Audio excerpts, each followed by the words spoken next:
నిజామాబాద్ జిల్లా కేంద్రంలో జిల్లా ఆల్ ఇండియా బంజారా సేవా సంఘం ఆధ్వర్యంలో పట్టణంలోని నడిబొడ్డున ఉన్న రైల్వే స్టేషన్ ప్రాంగణంలోని ఛత్రపతి శివాజీ మహారాజ్ విగ్రహానికి పూలమాలలు వేసి ఘన నివాళులర్పించారు.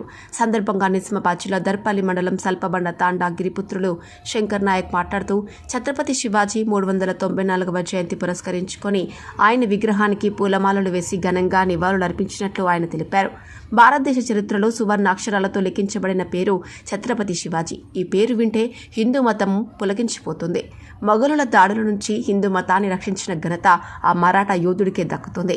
తల్లి సంరక్షణలో, బైరం ఖాన్ శిక్షణలో రాటుదేలిన శివాజీ తన యుద్ధ తంత్రాలతో బీజాపుర, గోల్కొండ సుల్తాన్లను మొఘలులకు ముచ్చెమటలు పట్టించాడు. శివాజీ మహారాజ్ నడిచిన బాటలో ప్రతి ఒక్క పౌరుడు నడిచి దేశ అభివృద్ధి కొరకు పాటుపాడాలని ఆయన కోరారు. కార్యక్రమంలో బీఆర్ఎస్ ఎస్టీ సేల్ మల్లాపూర్ అధ్యక్షులు గోపాల్ నాయక్, దర్పల్లి సొసైటీ డైరెక్టర్ సీను నాయక్, చౌహాన్ నాయక్, శంకర్ నాయక్ తదితరులు పాల్గొన్నారు. దృశ్యం న్యూస్ సురేందర్.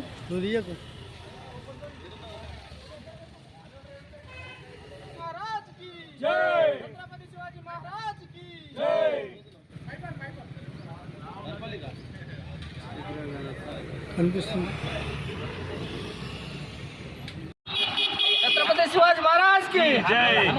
ఛత్రపతి శివాజీ మహారాజ్ కి జై. ఈరోజు శ్రీ ఛత్రపతి శివాజీ మహారాజ్ 394వ జయంతిని పురస్కరించుకొని మన నిజామాబాద్ జిల్లా ఏఐబిఎస్ బంజారా సోదరుల తరఫున మేము శివాజీ మహారాజ్ విగ్రహానికి పూలమాలలేసి ఘనంగా జయంతి జరుపుకోవడం జరిగింది.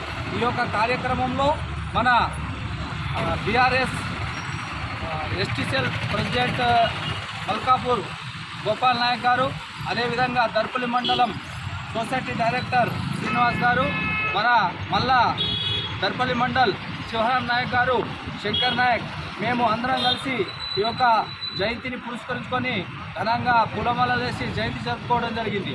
శివాజీ మహారాజ్ మన దుర్గామాత యొక్క ఆశీస్సులతోటి ఎందరో బ్రిటిష్ పాలన అప్పుడు పోరాడి తన యొక్క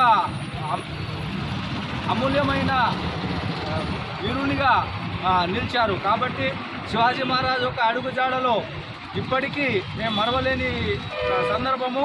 జై శివాజీ మహారాజ్. శివాజీ మహారాజ్ కి, శివాజీ మహారాజ్ కి.